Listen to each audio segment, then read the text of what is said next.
Bom dia, queridos amigos ouvintes. Entramos no ar agora, o nosso programa ao vivo, conversando com você, amigo ouvinte, sobre medicina, sobre homeopatia, medicina chinesa. Hoje o nosso programa, na primeira metade do programa, nós vamos falar de câncer cólon retal, câncer de intestino, né? Então dá tempo aí de você pegar lápis e papel e fazer as anotações. Quero lembrar a todos que o meu livro está à venda. Nós estamos na live, pessoal. Quem está aí ligado na internet, Facebook, nós estamos com a imagem ao vivo aqui dos estúdios da Rádio Mundial. É aqui o livro Guia Prático de Medicina Chinesa para Autoconhecimento, Saúde e Bem-Estar. Foi publicado esse ano, no mês de março. É o meu primeiro livro. É uma teoria chinesa dos órgãos e vísceras, alimentação oriental e um glossário de doenças de A a Z.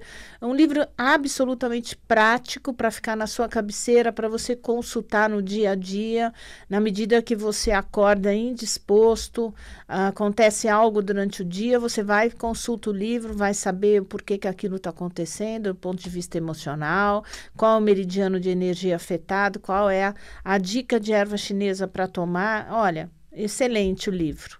Daqui a pouco eu passo os telefones da onde vocês podem encontrar, mas desde já aviso que está disponível na Amazon, americanas.com e no site da Livraria Alfabeto. Algumas farmácias aqui em São Paulo, a farmácia de homeopatia, também podem levar até a sua residência.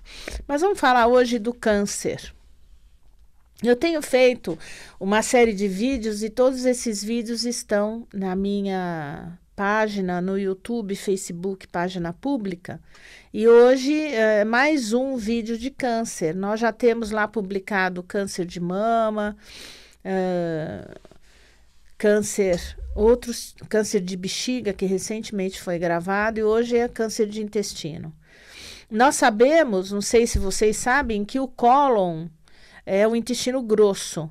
E nós temos o lado direito, o transverso e o esquerdo, que é o descendente. Então, é cólon ascendente, transverso, descendente. Depois vem uma parte do intestino grosso um pouco mais tortuosa e mais baixa, que é o sigmoide, e depois o reto. Muito bem. 90% dos casos de câncer de intestino são em pessoas acima de 50 anos, predominantemente acima dos 65 anos. É o terceiro tipo mais frequente de câncer, tanto em homens quanto em mulheres, e tem crescido a cada ano o número de indivíduos com câncer de intestino, de cólon e de reto. É o principal tumor do tubo digestivo. Ele é mais frequente do que o câncer de esôfago e estômago. Em cada 10 tumores são diagnosticados diariamente como câncer de intestino. O risco de uma pessoa, de uma população normal ter câncer de intestino é de 5%. 2/3 desses tumores são de cólon e apenas 1/3 de reto. Antes de falar dos fatores de risco, eu vou inverter um pouco hoje o nosso programa. Vou falar das causas emocionais desse câncer. Pela nova medicina alemã, emocionalmente, o câncer de intestino tem a ver com conflito de raiva. Raiva do quê? Raiva que o indivíduo passa nos negócios, em heranças, brigas, disputas de herança, traições, decepções com indivíduos na área financeira, ou com pessoas da família, ou sócios, ou alguma outra questão, pessoas que sofrem difamação com má intenção. Então, alguém te prejudica e te difama injustamente. Acusações essas que calam no seu coração de uma forma muito fechada, onde você não compartilha aquela emoção, aquele autossignificado daquela emoção fica ali preso no seu emocional e você não fala com ninguém. Algo muito desagradável, algo muito feio que alguém falou sobre você e você vive aquilo calado. Uma ação vil, baixa, uma infâmia muito grande. Isso pode causar câncer de intestino. Em algum momento você passa por essa situação e não resolve essa situação, não libera essa situação. Passam-se 9 meses e aquelas células podem se diferenciar de células normais do intestino para células atípicas. Se for um câncer de colo ascendente, que é do lado direito, são brigas e guerra com os ascendentes seus. Ascendentes são pai, mãe, avós, pessoas mais velhas que você.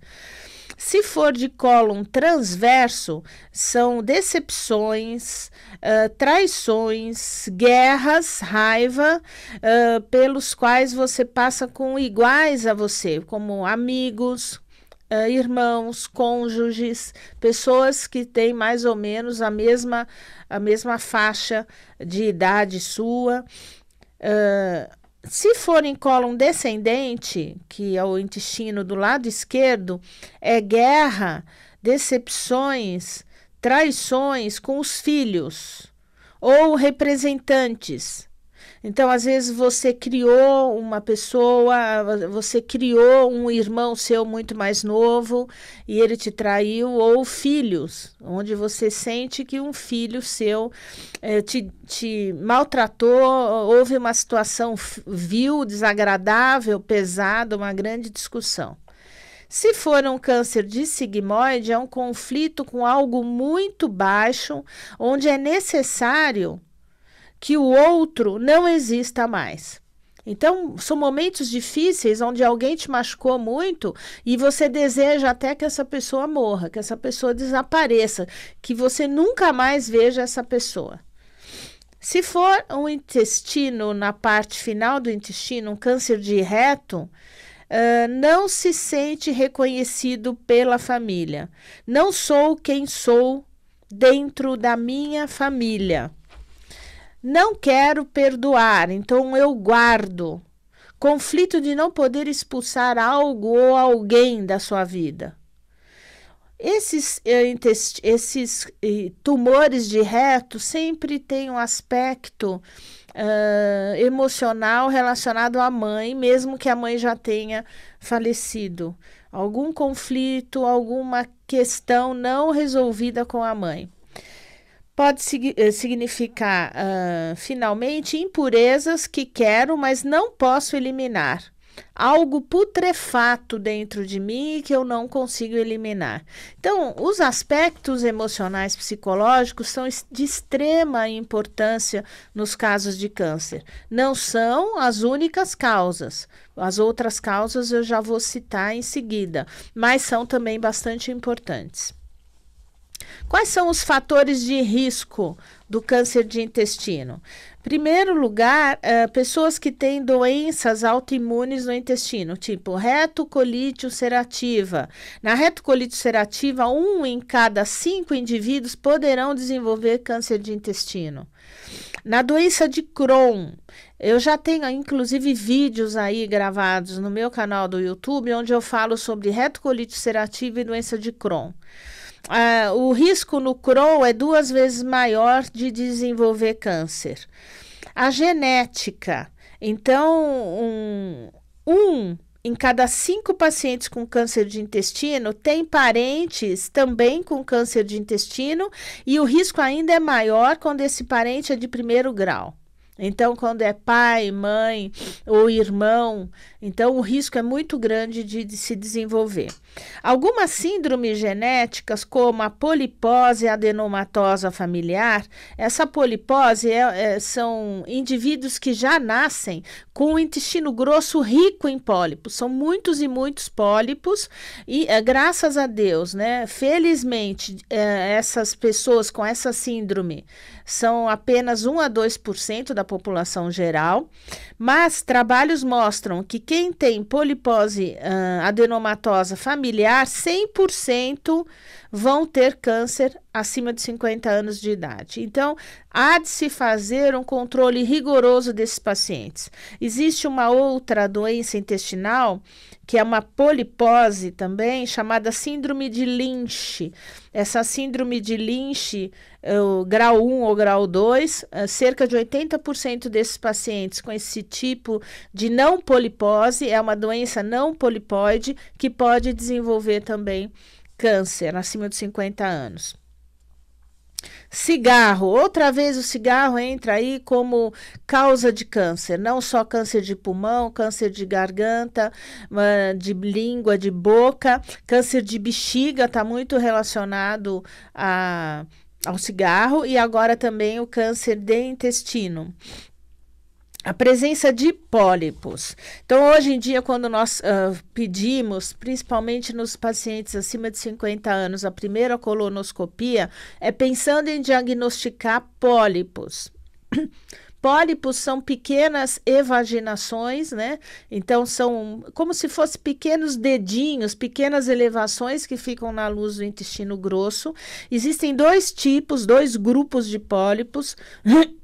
O pólipo sem potencial de malignidade, são 30% desses pólipos, são chamados pólipos hiperplásicos ou pólipos juvenis. Então, se você fez a colonoscopia e deu lá pólipo hiperplásico ou juvenil, são absolutamente benignos, nenhum risco de câncer.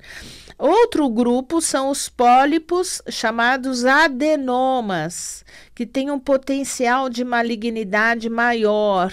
70% dos pólipos são adenomas, então tem 3 tipos de adenoma: o adenoma tubular, que são cerca de 75% a 85% dos casos, adenomas tubulovilosos, são 10% a 25% dos casos, e os adenomas vilosos, que são apenas 5% e são bastante perigosos, são mais agressivos.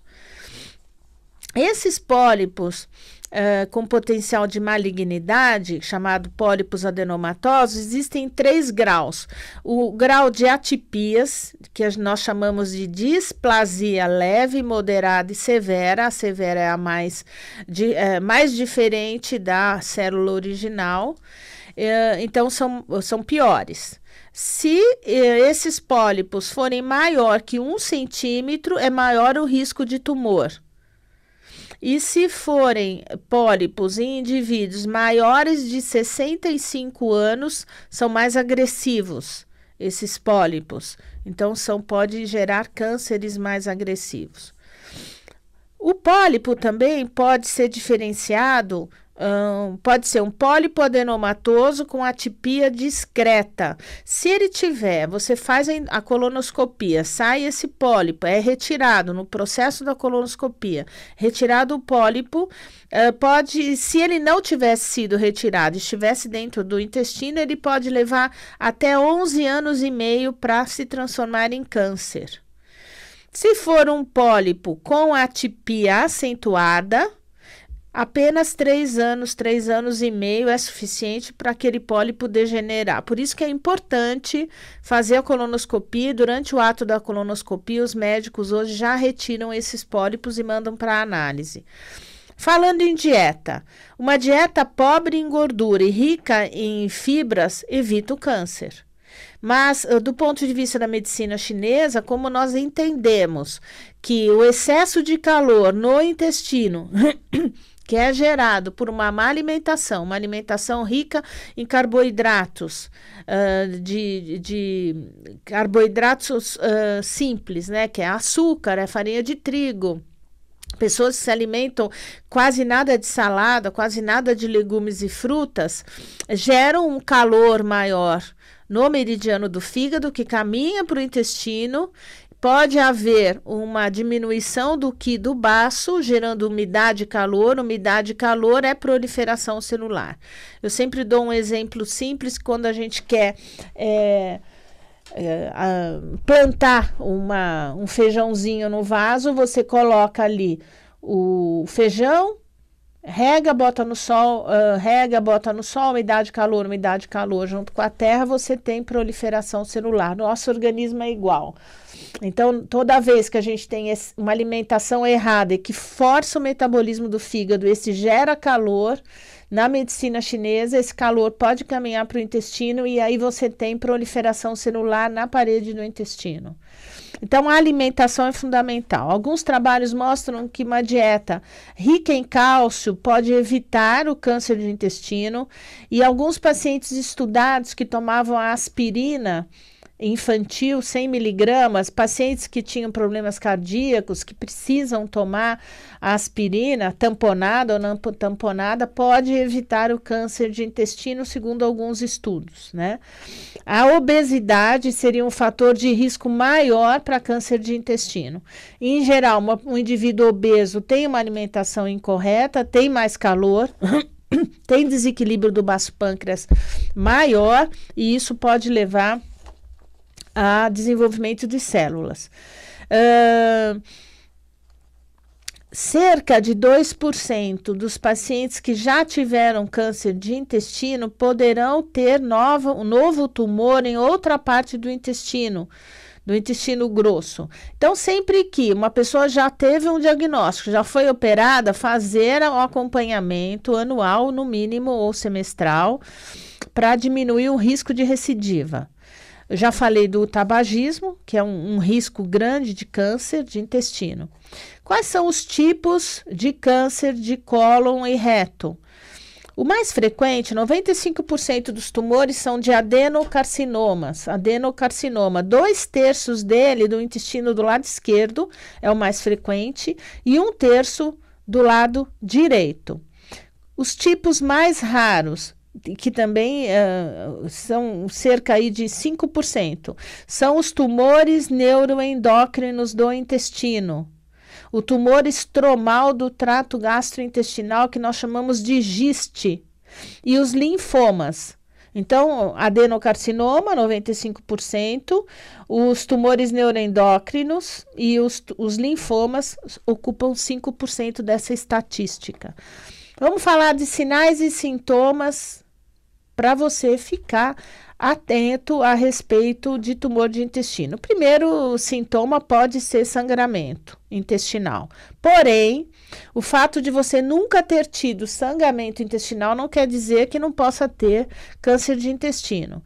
Antigamente, quando não existia a colonoscopia, e até hoje, nos indivíduos, às vezes, muito idosos, nós pedimos o sangue oculto nas fezes.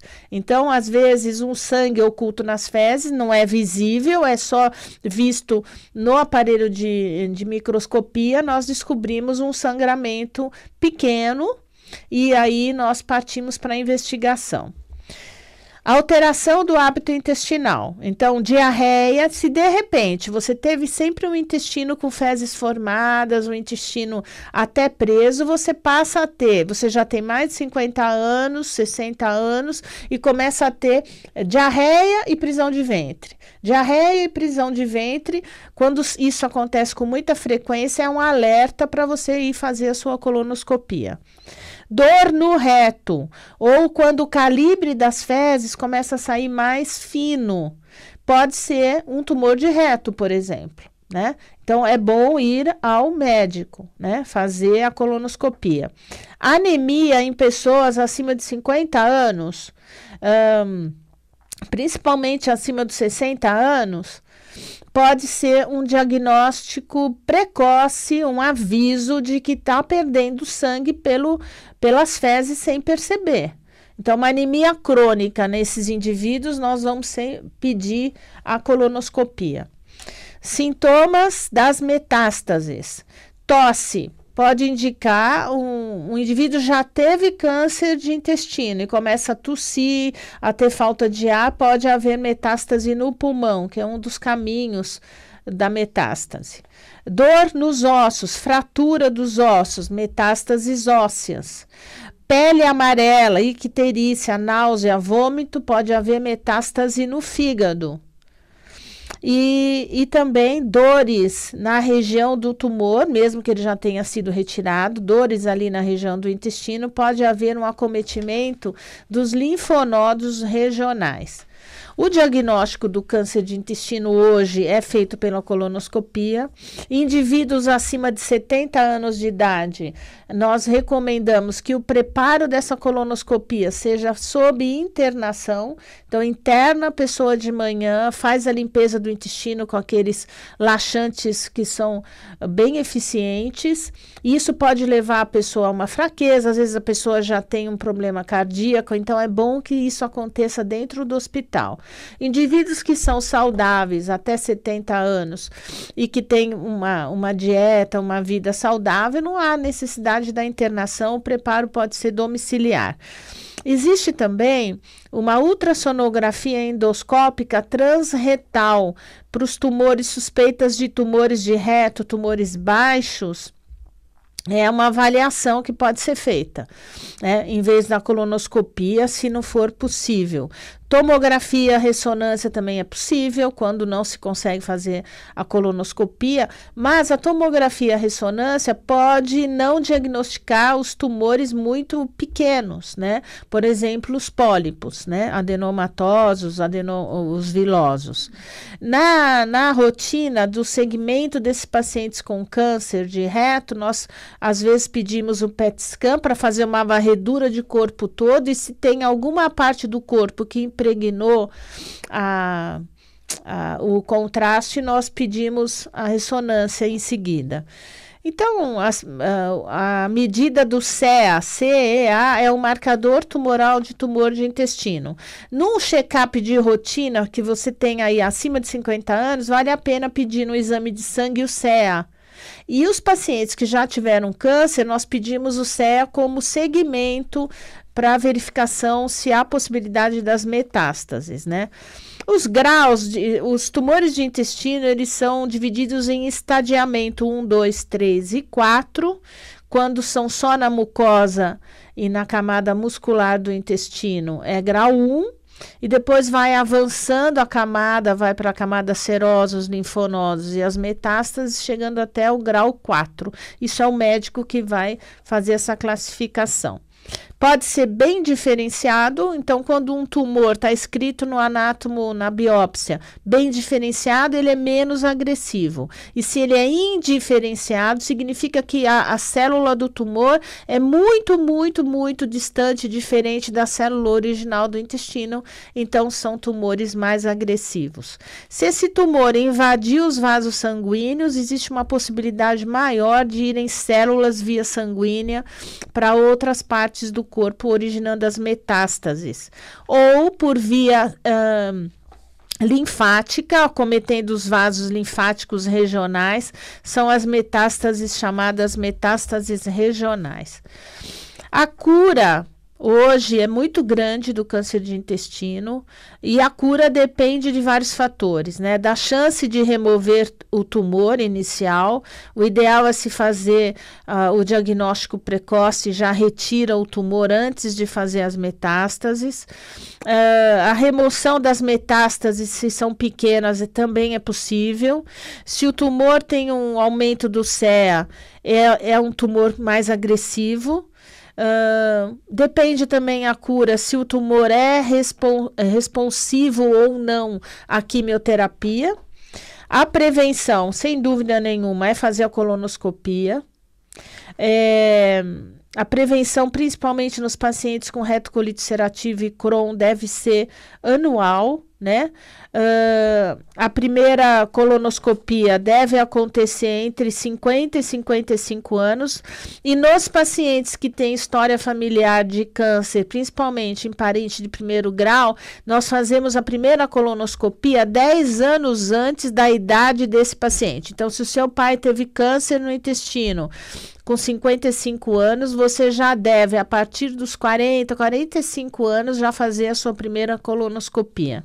10 anos antes da data daquele paciente ter desenvolvido o câncer. O tratamento vai depender do grau desse tumor. Se ele está num grau baixo, remove o tumor. Muitas vezes, se não tem infiltração linfática na retirada da peça, não precisa da químio, só vai fazer acompanhamento. Se já invadiu a camada mais profunda do intestino, os linfonodos, vai fazer cirurgia e químio, né? O tratamento da químio vai durar entre 6 meses e 1 ano. Se tem metástases, vai fazer químio, às vezes só químio antes da cirurgia para reduzir o tumor primário. Depende de cada caso, vai fazer radioterapia. Então, aí são as condutas, os protocolos que os oncologistas preconizam. Hoje nós temos drogas que agem em alvos moleculares, vários, né, que inibem a formação de vasos. Então, a medicina tem se desenvolvido bastante nessa classificação de drogas, né, chamada alvos moleculares, que vão agir só nas células tumorais. Tem várias delas, o bevacizumab, cetuximab e etc. A cirurgia pode ser a céu aberto, pode ser uma cirurgia transanal através do ânus, pode ser uma cirurgia laparoscópica. Isso vai depender do grau de estadiamento desse tumor, né? A cirurgia, quando ela é extensa no intestino, nos homens, ela pode levar à impotência sexual, porque existe um esvaziamento dos vasos e nervos da região. O que a medicina homeopática pode colaborar? Eu já falei várias vezes com vocês sobre o tratamento de homeopatia imunomoduladora. Então, é uma homeopatia que serve para aumentar o teu sistema imunológico. Células dos glóbulos brancos, como leucócitos, macrófagos, linfócitos CD4, natural killer, uma série dessas células de defesa que nós usamos junto com uma alimentação pobre em carne vermelha, pobre em gordura, açúcar e farinha branca. E a gente tenta orientar a dieta do fígado em geral, que está no meu livro, que tem no canal do YouTube um vídeo sobre a dieta. Mais ou menos essa dieta com muitas fibras, muitas verduras, muito legumes. O recado que fica hoje é você prestar atenção no teu emocional, na sua alimentação, na história familiar e fazer a colonoscopia cedo, já aos 50, não deixa passar de 55 anos para pegar esses adenomas, esses pólipos a princípio, antes de malignizarem, ok? Esse vídeo vai estar amanhã à disposição de vocês no meu canal do YouTube, doutora Ana Clélia Matos, caso você queira revê-lo, né? E é esse o nosso recado hoje.